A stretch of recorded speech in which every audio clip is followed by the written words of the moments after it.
Assalamualaikum warahmatullahi wabarakatuh. Waalaikumsalam warahmatullahi wabarakatuh. Alhamdulillah rabbil alamin, wassalatu wassalamu ala sayyidil mursalin sayyidina Muhammadin wa ala alihi washabihi ajmain.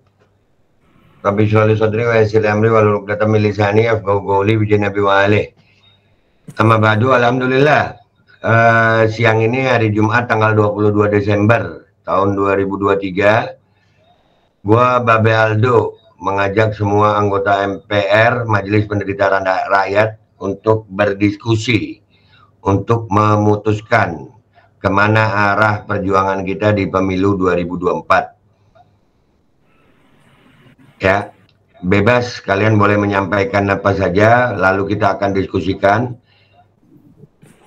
Karena buat gua pribadi, Majelis Penderitaan Rakyat ini walaupun gua yang buat, tapi di sini banyak orang ya, banyak keinginan, dan kita melihat sampai hari ini capres yang terpilih itu ada 3 orang capres ya, Anies Baswedan, Prabowo Subianto, sama Ganjar Pranowo.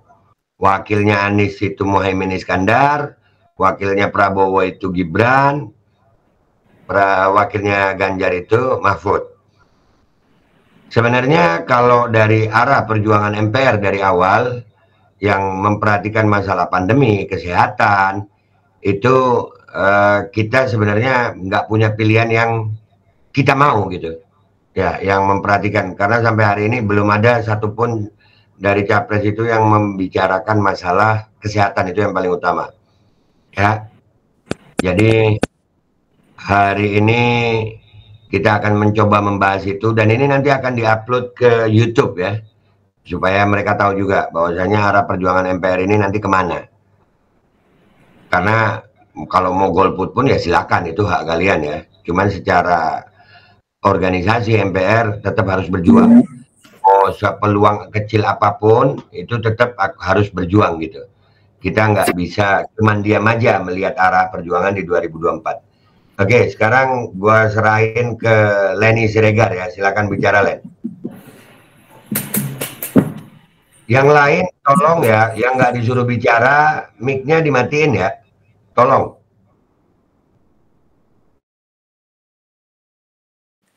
Oke, assalamualaikum warahmatullahi wabarakatuh teman-teman semua. Apa aja? Waalaikumsalam warahmatullahi wabarakatuh. Gitu aja headset. Ya, senang banget kita bisa ketemu lagi di Google Meet ya kali ini untuk menentukan arah perjuangan kita sebenarnya, bukan arah pemilihan capres cawapres, tapi arah perjuangan kita berikutnya. Karena bagaimanapun mau yang terpilihnya siapapun, nanti capres cawapresnya kita akan tetap berjuang. Konsentrasi kita tetap di masalah kesehatan, di undang-undang kesehatan, di persoalan pandemi, kemudian juga ya semua yang terkait isu terkini soal kesehatan, misalnya COVID, Wolbachia gitu ya.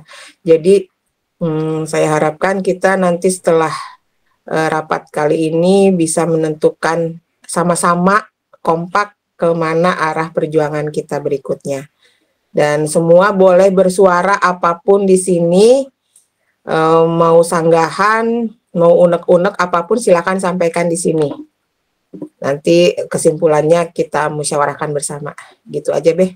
Makasih. Assalamualaikum warahmatullahi wabarakatuh. Waalaikumsalam warahmatullahi wabarakatuh. Sekarang Kak Maria untuk open mic, silakan ngomong Kak Maria.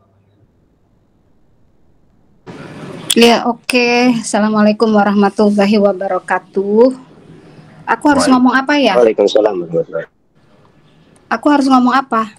Ya nggak tahu Kak. Ini Pak Kapolnya naik ke YouTube, Kakak gimana? Nggak monitor dari awal pertemuan ini untuk apa? Ya, jadi gini kan, rencana kita nih kan sebetulnya kan kita mau melakukan deklarasi untuk memberikan dukungan politik terhadap pencapresan 2024 ini. Yang pertama adalah yang perlu kita perhatikan adalah bahwa kita berdasar pada fakta integritas Ijtima Ulama. bukan amin-aminan lagi gitu ya. Bukan amin. Iya, bukan soal amin atau 01 atau 02, 03, bukan. Nah, kenapa kita berdasar pada fakta integritas? Karena yang pertama, satu, pada poin 7 dari 13 poin fakta integritas bahwa terdapat kalimat akan melakukan perubahan semua aturan. Nah, itu ada kata-kata itu ya. Memperbaiki atau ya seperti itu gitu kan, memperbaiki semua aturan terkait kesehatan serta pelayanan kesehatan baik pemerintah, artinya baik apakah rumah sakit atau apa maksudnya gitu ya, pelayanan kesehatan baik pemerintah maupun swasta gitu kan, selaras dengan kepentingan rakyat. Nah, kita bisa masuk di sini bahwa apa yang kita perjuangkan gitu, kita menolak WHO Treaty, kita menjaga rakyat Indonesia untuk punya kedaulatan kesehatan, kita masuk lewat pintu itu.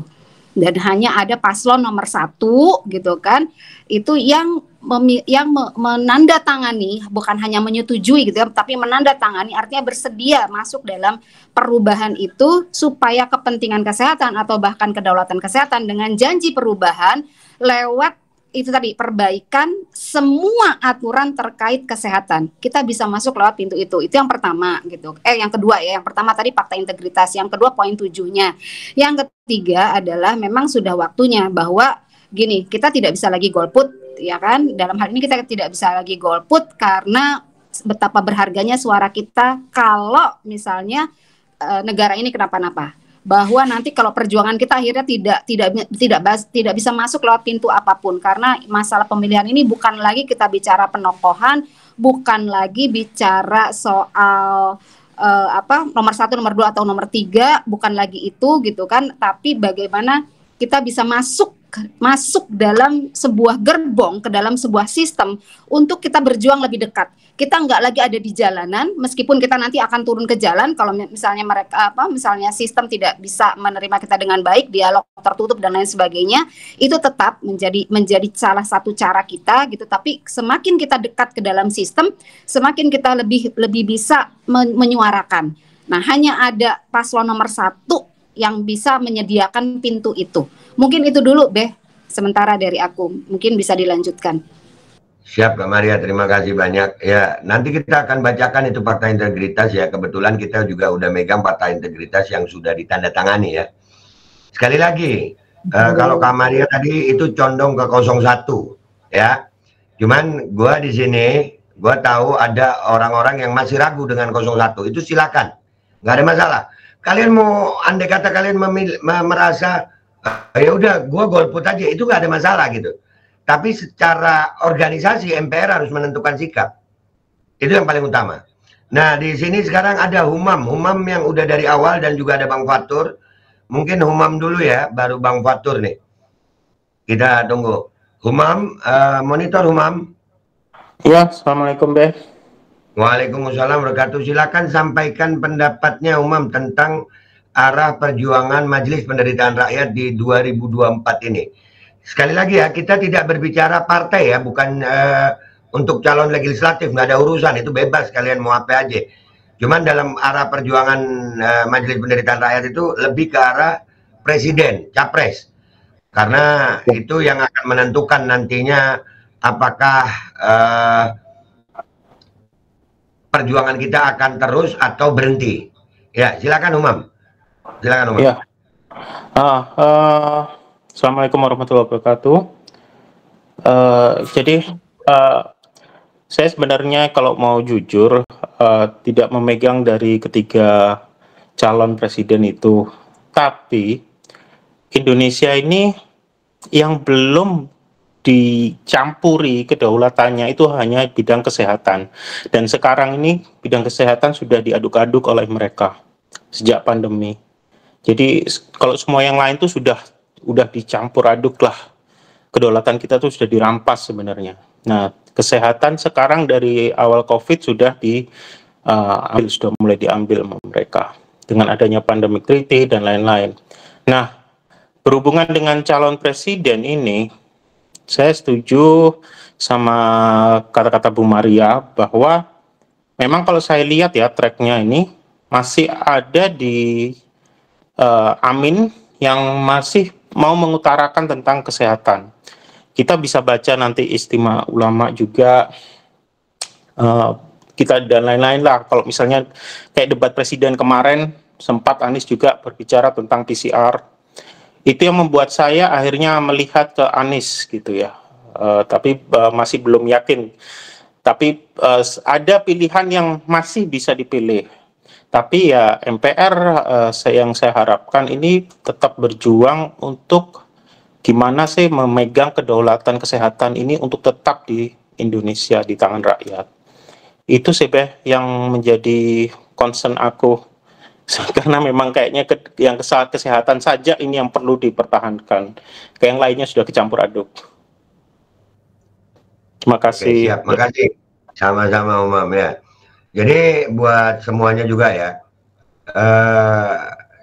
ini jejak rekam MPR ya. Kita pernah menggugat Anies Baswedan di PT UN masalah PSBB kalau nggak salah ya, atau namanya waktu itu sudah PPKM atau masih PSBB ya. Dan kita juga melihat ya rekam jejak Anies waktu masalah COVID itu juga lumayan kita memegang itu. Cuman ya itu tadi, kita dalam perjuangan, kita mau mencoba mencari yang paling bisa kita lalui gitu. Ya, sampai hari ini gue belum melihat ada pasangan lain yang berani bikin kontrak politik. Ini sebelum ke Bang Fatur, gue akan coba bacakan fakta integritas ya, yang Ijtima Ulama. Gue akan coba bacakan fakta integritas. Bismillahirrahmanirrahim.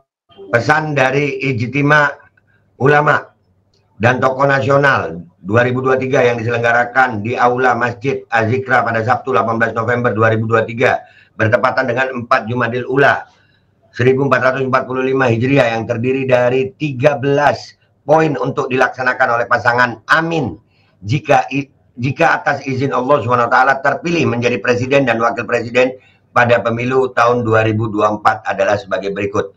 Sebelum gue masuk ke poinnya, gue cuma mau ngasih tahu sama kalian, alhamdulillah Majelis Penderitaan Rakyat itu masuk di dalam Ijtima Ulama waktu itu, dan kita diberikan kesempatan untuk berbicara.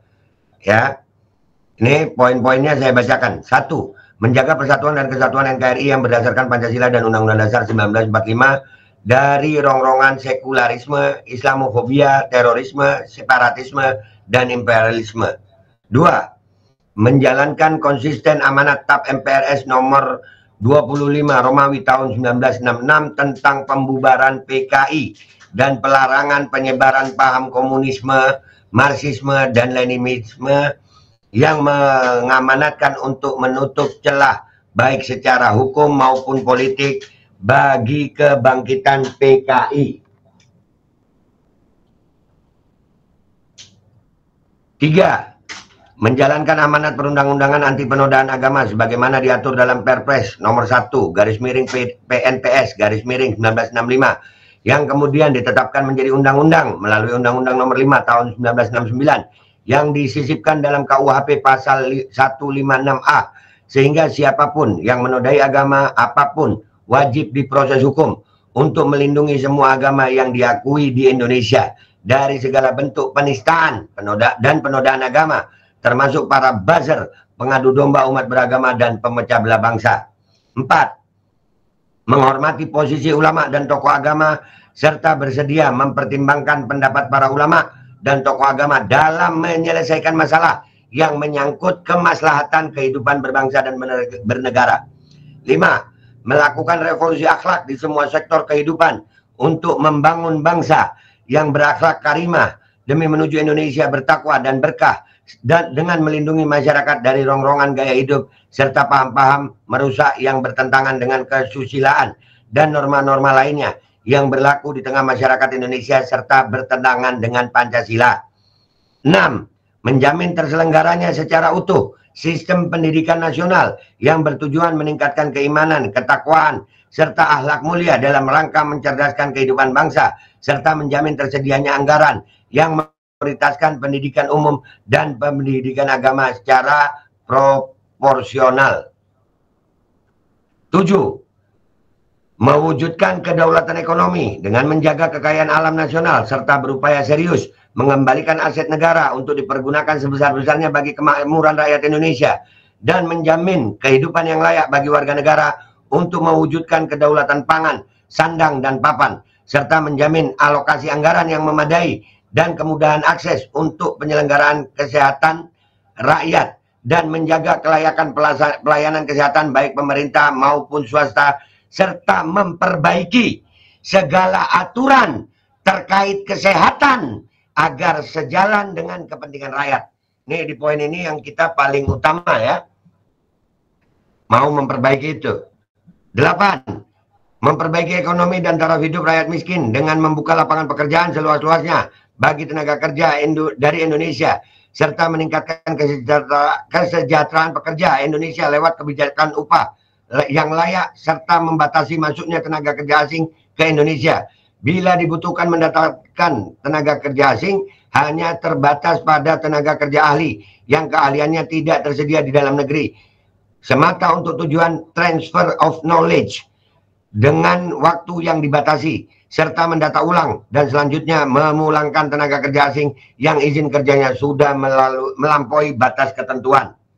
9. Memperjuangkan kemerdekaan Palestina dari penjajahan Zionis Israel sesuai amanat pembukaan Undang-Undang Dasar 1945 yang menyatakan penjajahan di atas dunia harus dihapuskan, dan berperan aktif dalam menjaga perdamaian dunia serta melarang penyebaran paham Zionisme karena mengandung ajaran-ajaran apartheid yang rasis dan fasis. 10. Menegakkan hukum dan hak asasi manusia yang berkeadilan secara imparsial tanpa diskriminasi. Menjamin pemenuhan dan pemulihan hak para korban penyalahgunaan kekuasaan oleh aparatur penegak hukum, serta tidak segan menegakkan hukum terhadap oknum penegak hukum yang menyalahgunakan kekuasaan. 11. Memberantas korupsi, kolusi, dan nepotisme tanpa pandang bulu, serta menjamin pengelolaan keuangan negara sebaik-baiknya tanpa utang yang ugal-ugalan. 12. Menjamin terpenuhinya hak berserikat, berkumpul, dan menyatakan pendapat secara lisan dan tulisan sesuai dengan Undang-Undang Dasar 1945, serta menjamin perlindungan terhadap tokoh-tokoh agama dari segala bentuk kriminalisasi. 13. Memperkuat profesi advokat agar mendapatkan perlakuan setara dan seimbang di muka hukum dengan penegak hukum lainnya seperti polisi, jaksa, dan hakim, demi terjaminnya hak masyarakat pencari keadilan yang selama ini telah menjadi korban tidak seimbangnya penegakan hukum, serta melaksanakan program land reform untuk memberantas para mafia tanah. Kami selaku pasangan calon presiden dan calon wakil presiden pada pemilihan presiden dalam pemilihan umum 2024 menyatakan memahami dan siap untuk melaksanakan pesan yang dihasilkan Ijtima Ulama dan tokoh 2023 di atas. Bogor, 16 Jumadil Ula 1445 bertepatan dengan 30 November 2023 yang bertanda tangan Anies Rashid Baswedan calon presiden, Abdul Muhaimin Iskandar calon wakil presiden. Jadi begitu guys ya. Itu tadi fakta integritasnya, dan di situ ada poin-poin yang luar biasa. Minimal dia sudah berani menandatangani untuk itu. Dan untuk arah perjuangan MPR yang kita beberapa kali melakukan aksi tapi tidak didengar, maka ini akan menjadi pegangan kita apabila kalau insya Allah pasangan Anies Rashid Baswedan dan Muhaimin Iskandar terpilih, maka kita berhak untuk menuntut dia bersuara apabila dia tidak menjalankan yang sudah ditandatangani. Dan alhamdulillah untuk itu kita akan mendapatkan dukungan ulama. Kenapa? Karena ini kita sebetulnya di sini mengawal fakta integritas ini. Karena siapa kita mau menuntut kan gitu. Selama ini kita nggak pernah dianggap kan gitu. Walaupun apa yang kita perjuangkan ini besar. Jadi itu fakta integritasnya. Sekarang gua kasih kesempatan Bang Fatur. Bang Fatur monitor. Siap, Be. Ya, Be. Ya, Bang Fatur ini anak MPR jarang kenal. Tapi beliau sebelum terbentuknya MPR pun beliau sudah menjadi orang yang menjadi penasihat gue. Beliau yang sering turun untuk membackup gue dalam masalah hukum. Dan sampai hari ini alhamdulillah beliau jadi abang gue, mudah-mudahan tetap jadi abang gue yang gila gitu maksudnya. Ya punya adik gila begini ya dia harus gila juga.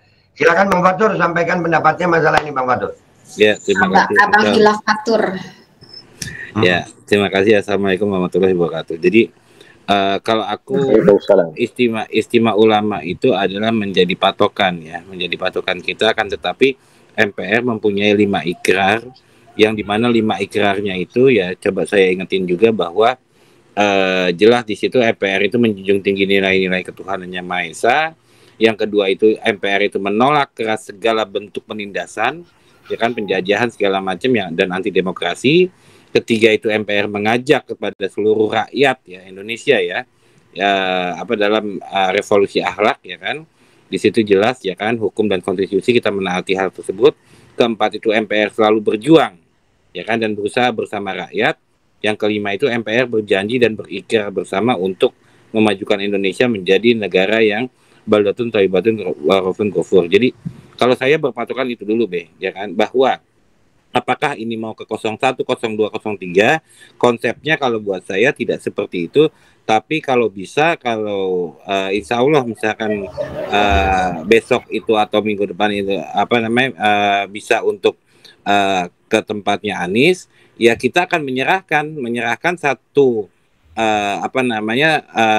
konsensus kita ya kan, konsensus MPR kepada mereka untuk memperjuangkan apa saja. Satu, undang-undang kesehatan, kedua Omnibus Law, ketiga itu masalah pelaksanaan dari istimewa ulama, yang keempat bahwa MPR punya ikrar ini loh. Nah, kalau misalkan mau bersama-sama ya kita kawal, kan seperti itu. Jadi kalau saya lebih kepada bagaimana Anies ini kita berikan beban ya kan, Anies dan Muhaimin ini kita berikan beban bahwa dirimu untuk jadi presiden nggak uncang-uncang kaki, nggak memanfaatkan rakyat, tidak menggarong duit pajak dan lainnya, tapi ini loh ada beban yang harus kita kasihin. Nah, insya Allah mungkin nanti akan entah dari kaptennya, entah dari perwakilannya atau siapanya yang harus menerima ya kan konsensus MPR ini kepada pihak 01. Seperti itu kalau dari saya, karena buat saya apapun pilihan MPR itu tidak pernah membatasi pilihan kepada anggotanya, tapi itu harus beracuan kepada tujuan dan maksud seperti ikrar yang kita punya gitu loh, Itu aja sih kalau dari saya, Terima kasih. Oke, makasih Bang Fatur. Alhamdulillah. Nah, sekarang silakan anggota yang lain apabila ada yang mau disampaikan silakan ya. Keberatan pun silakan. Nggak ada masalah. Atau masih ada keraguan, nggak ada masalah. Ya, hanya saja dalam diskusi ini apabila ada keraguan yang sudah terjawab, kalau masih ragu juga ya wallahu alam ya.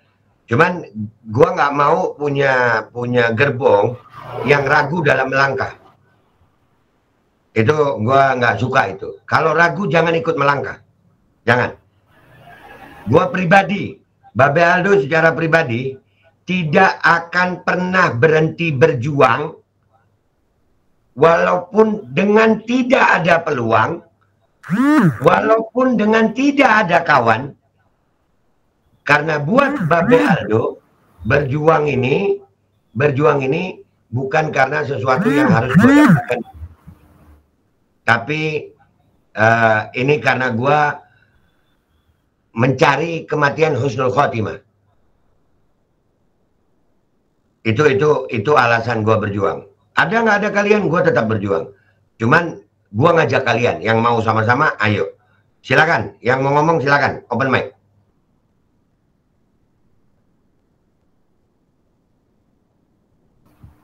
Assalamualaikum warahmatullahi wabarakatuh. Waalaikumsalam warahmatullahi wabarakatuh. Saya sepakat dengan apa yang dikatakan Mas Fatur sama Pak Umam. Di situ di 13 fakta integritas itu kalau menurut saya itu sudah memenuhi kita untuk memilih. Karena di paslon yang 0203 kita pun di situ tidak ada sama sekali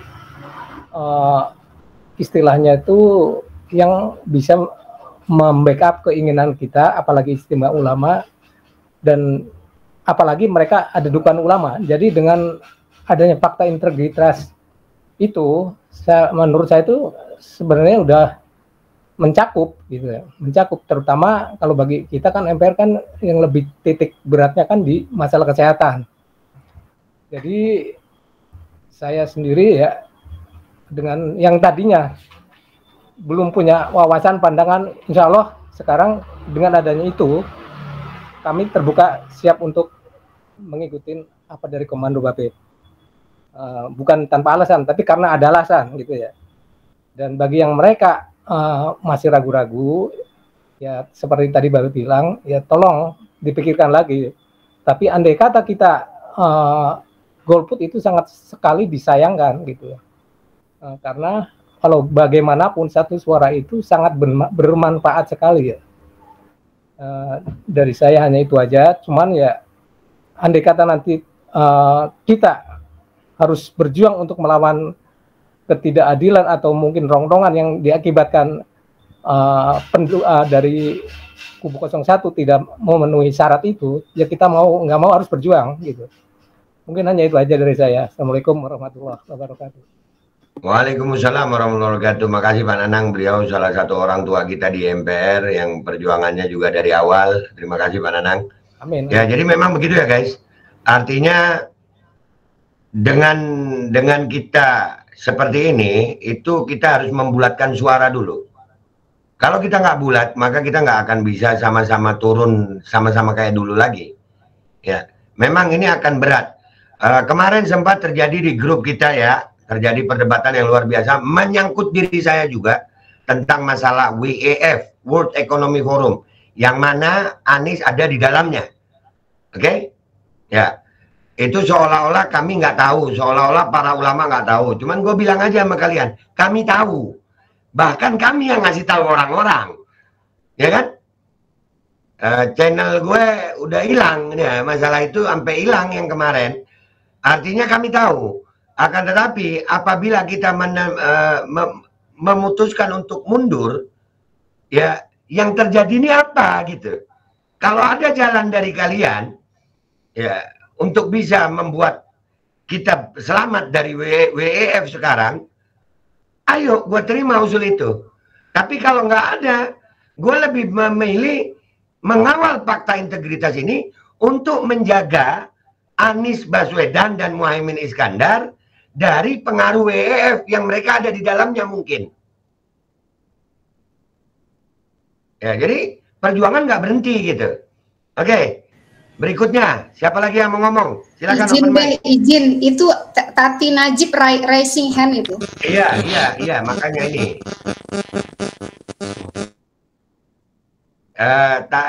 Kak Kemi itu Tati Najib, silakan.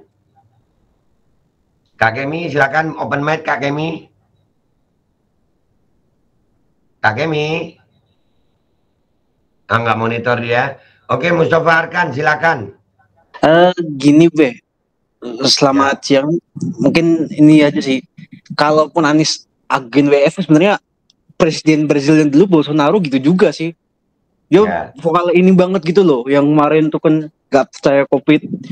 Sampai ada berita yang mengungkap itu yang apa tuh Bolsonaro tuh gak makan di restoran gara-gara gak mau micin sama ditolak nonton bola. Ada beritanya itu. Kalau ibaratnya kayak harus kayak Bolsonaro itu. Tapi mungkin harus dipertegas lagi kalau emang dia yang ini gitu kan bisa dipercaya gitu. Iya, pertanyaannya apa yang bisa kita lakukan untuk membuat Anies mempertegas lagi selain fakta integritas Istimewa Ulama? Ada yang lebih tegas dari ulama? Kalau ada, ayo. Nah ini saya agak pertanyaan besar kalau ulama ini. Kalau terkait yang itu kan fakta integritas masih jadi pertanyaan besar. Nah, kalau masih pertanyaan, oke Len, silakan Len. Ya, bisa saja ditambahkan misalnya kalau request kita khusus misalnya ya, karena belakangan ini juga isu COVID sedang dinaikkan lagi gitu ya, padahal kita tahu yang akan dipakai juga cara-cara lama yang tidak mempan gitu ya, tidak berhasil juga melawan COVID waktu itu ya. kemudian nyamuk Wolbachia juga gitu ya, yang sangat tidak logis gitu ya, bisa dibantah dengan logika sederhana. Jadi menurut saya bisa aja kita misalnya request keluar dari WHO gitu, keluar dari WHO, karena ini sudah mulai ada rekayasa-rekayasa yang sangat mengganggu kedaulatan kesehatan kita. Tapi pada dasarnya di fakta integritas itu sudah bisa terejawantahkan nantinya kalau memang betul-betul dilaksanakan gitu, Be. Harapannya sih bisa komitmen ya. Oke. Jadi sebetulnya kalau dari pertanyaannya Mustafa Arkan untuk mempertegas, ini udah yang paling tegas kalau menurut gue. Ada lagi yang lebih tegas. Di sini kita punya kesempatan untuk menyampaikan apa-apa yang kita mau, asal sesuai dengan hukum yang berlaku, asal sesuai dengan hak asasi manusia yang udah ada di fakta integritas. Dan kita bisa meminta bantuan kepada para ulama untuk itu. Nah, pertanyaannya, yang gue bingung ini adalah di saat ada yang ragu tentang Anies Baswedan, tapi nggak bisa ngasih jalan menghilangkan keraguan itu. Gue berharap apabila kalian meragukan, kasih jalan keluar gitu. Jangan cuman, saya masih ragu, tapi nggak ada jalan keluar. Nah, berarti kan sama aja nyuruh kita menyerah itu. Kalau ada jalan keluar, gue terima. Sementara ini, jalan keluar paling jelek dah ini. Nggak usah paling bagus. Ya, jalan keluar terjelek, peluangnya ada di sini. Kita mau ambil nggak peluang itu? Atau kita mau diam saja? Gua Halo. akan memastikan. Ya, silakan. Ini mungkin untuk tambahan, mungkin Pak Fatur bisa jelasin tentang fakta integritas itu. Kalau misalnya sampai mereka tidak memenuhi fakta integritas, efek apa yang bisa kita lakukan? Apakah dari segi hukum atau hanya kita menjatuhkan salah satu paslon, terus atau apa seperti itu? Nah, soalnya kalau lihat dari tadi yang dibaca, fakta integritasnya itu sudah memenuhi apa yang kita inginkan sebenarnya. Tujuan impian kita MPR ini sudah tertuang di situ. Bahkan pertanyaan Bu Leni tadi, kedaulatan kesehatan pun juga ada sebenarnya, meskipun tidak tersirat tapi tersurat. Itu Jadi kira-kira kalau misalnya sampai kedaulatan fakta integritas ini tidak mereka penuhi, pegangan langkah apa yang harus kita lakukan? Itu aja Oke, gue coba jawab dulu itu, Mam. Sebelum Bang Fatur masalah langkah hukumnya, gue coba jawab dulu. Nih, kita berbicara terburuk. Terburuk.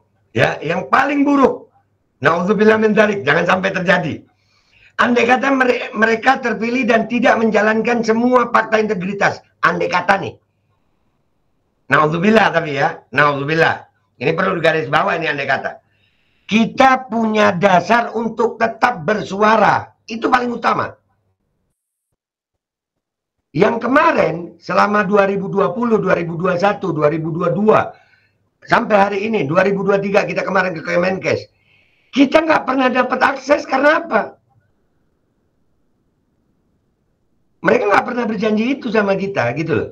Ini yang terburuk. Tapi sekarang kita dengerin jawaban Bang Farid Fatur terhadap apa yang bisa kita lakukan kepada pasangan ini andai kata mereka menang tapi nggak mau menjalankan. Begitu ya, Mam ya, pertanyaannya ya. Ya, betul. Nah, oke, siap. Silakan Bang Fatur. Ya, terima kasih. Jadi kalau yang fakta integritas itu kan punyanya Majelis Ulama. Artinya andai mereka tidak menjalankan hal tersebut, legal standingnya kita harus menjadi orang yang dikuasakan oleh Majelis Ulama untuk bisa menuntut ke pengadilan negeri. Jadi kita bisa menuntut satu tuntutan perdata terhadap fakta integritas tersebut. Yang kedua, kita bisa menuntut pidana. Pidananya apa? Dari beberapa item yang mereka tidak jalankan dan mereka mengatakan sanggup. Kalau itu tidak sama sekali mereka jalankan ya, dalam artian tidak ada ikhtiar sedikit pun, dan itu bisa kita buktikan karena siapapun yang mendalilkan itu harus membuktikan. Itu yang pertama. Yang kedua, yang ketiga, saya mengusulkan sebenarnya dari fakta integritas yang istimewa ulama maupun ikrar MPR maupun perjuangan yang sudah kita jalankan seperti nyamuk Wolbachia, terus sudah gitu vaksin, terus sudah gitu pemaksaan vaksin, terus sudah gitu pandemi dan lainnya. Ya udah, MPR bikin konsensus. Ini loh konsensus MPR yang meliputi istimewa ulama, integritasnya, ikrar MPR, plus sama ini yang harus kalian jalankan. Ya gitu kan. Nah, itu tanda terima saja, itu bisa untuk kita ngajukan satu class action ataupun tuntutan. Jadi usul saya adalah kita ke Anies itu ya kita kasih konsensusnya kita.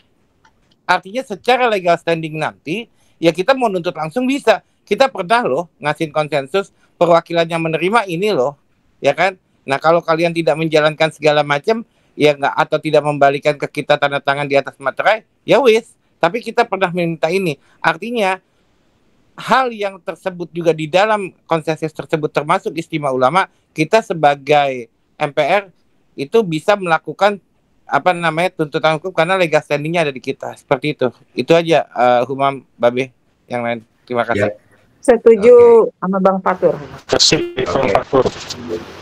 Ya, ada lagi mungkin yang mau disampaikan? Kalau nggak ada nih, karena waktu juga. Oh ya, Kamaria silakan. Oh, yang mau ngomong open cam raise hand ya. Ya.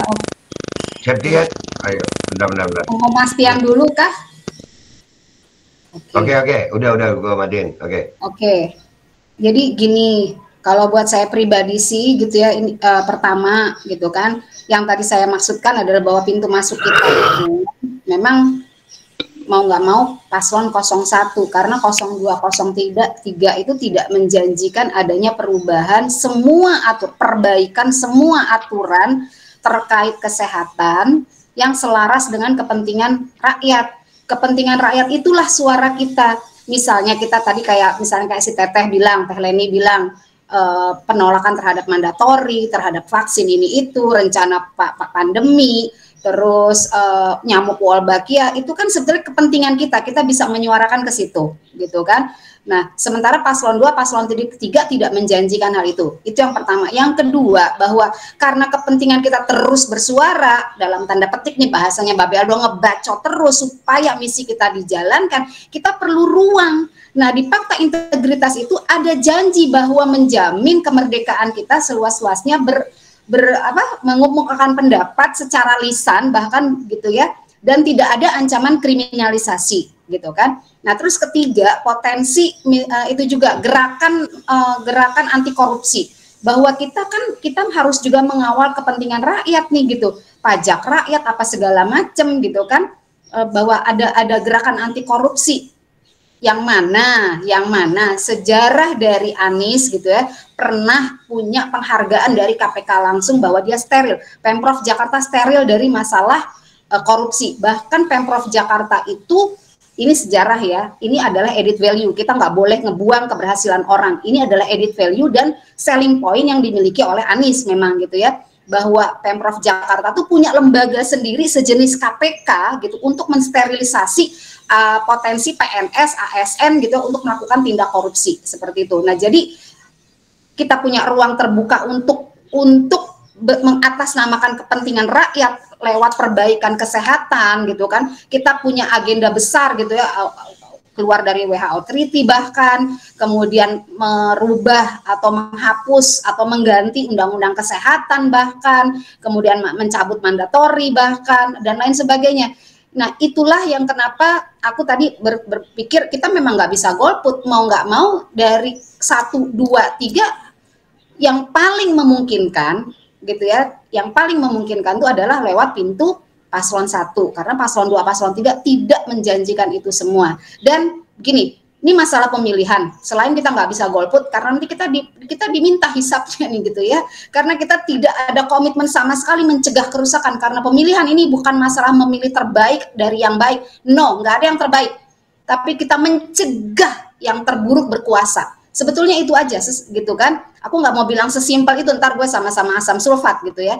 Jadi mencegah yang terburuk untuk tidak berkuasa. Karena kalau kita nggak, nah dan akhirnya kalau saya pribadi, saya udah nggak ada lagi masalah dengan figur sentris, nggak ada lagi, meskipun selling point, edit value ada pada Anies, kecerdasan dia punya, serial dari korupsi dia punya, gitu kan, kemudian detail visi misi dia punya, gitu kan, pengalaman memimpin setingkat Jakarta kota metropolitan dia punya, gitu kan, terus berbagai macam penghargaan tentang moda transportasi yang diintegrasi, terus tentang political behavior dia yang dapat dari Amerika, dari Illinois University, segala macam itu tidak lagi, buat aku tidak lagi figur sentris, tidak lagi, tapi di belakangnya nih bahwa akan ada kecurangan untuk menggagalkan Anies. Jadi dari sederetan tadi nih kita masuk lewat pintu Anies, gitu kan, dan memenangkan Amin itu adalah ijtima ulama.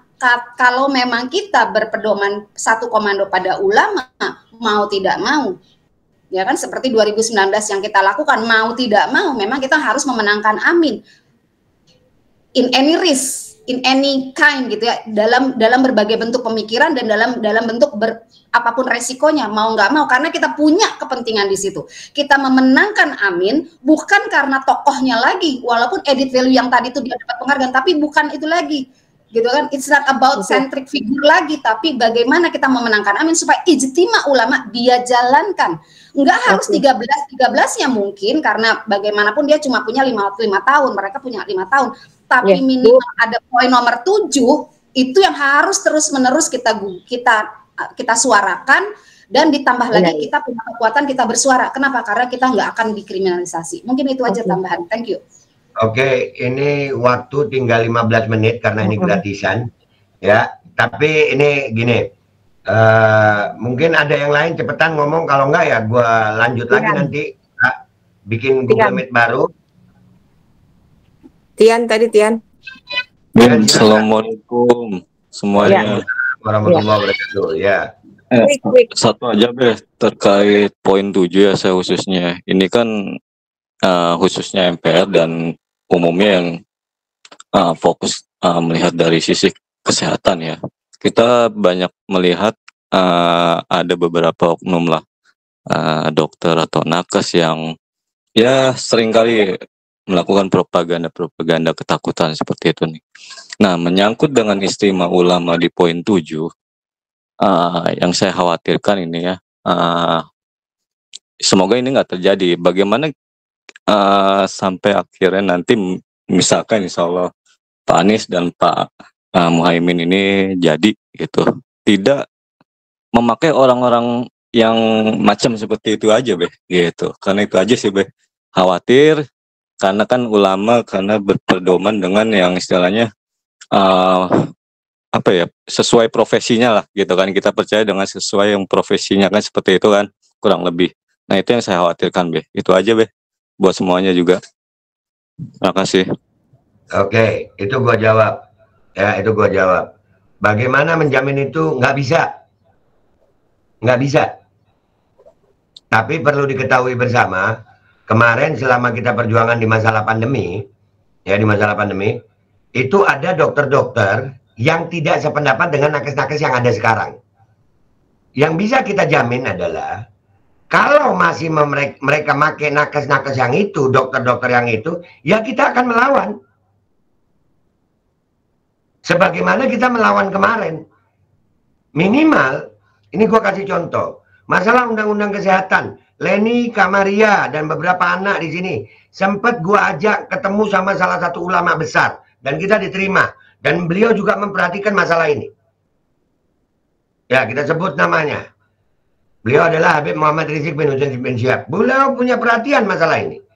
Leni diterima, Bang Fatur diterima, Kamaria diterima. Betul apa enggak waktu itu? Iya, betul. Iya, siap, betul.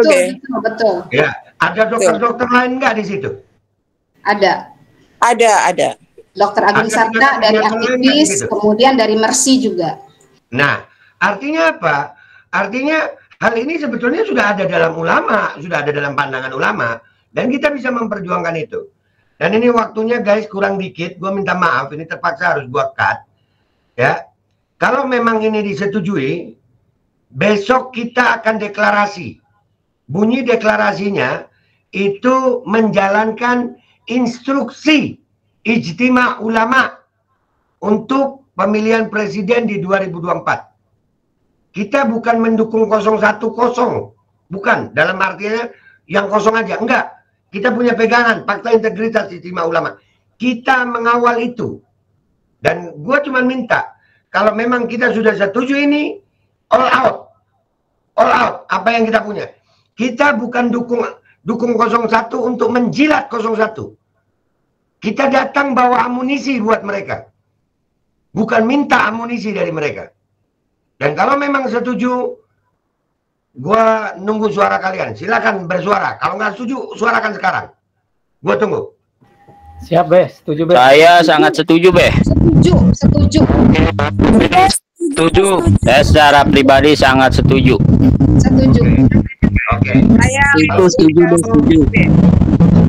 Kalau begitu, kalau gitu, Setuju, Be. Setuju. Aku lagi di ruang dokter ya. Ya. Setuju. Ya. Kalau begitu keputusannya dengan mengucapkan Bismillahirrahmanirrahim. Besok jam 16.00 waktu Indonesia Barat bertempat di Jalan Brawijaya, Majelis Penderitaan Rakyat akan mendeklarasikan dukungan di pemilu 2024 dengan menjalankan instruksi Ijtima Ulama untuk mendukung pasangan Anies Baswedan dan Muhaimin Iskandar. Allahu Akbar. Akbar. Allahu Akbar. Izin, Be. Wassalamualaikum warahmatullahi wabarakatuh. Izin sebentar, Be.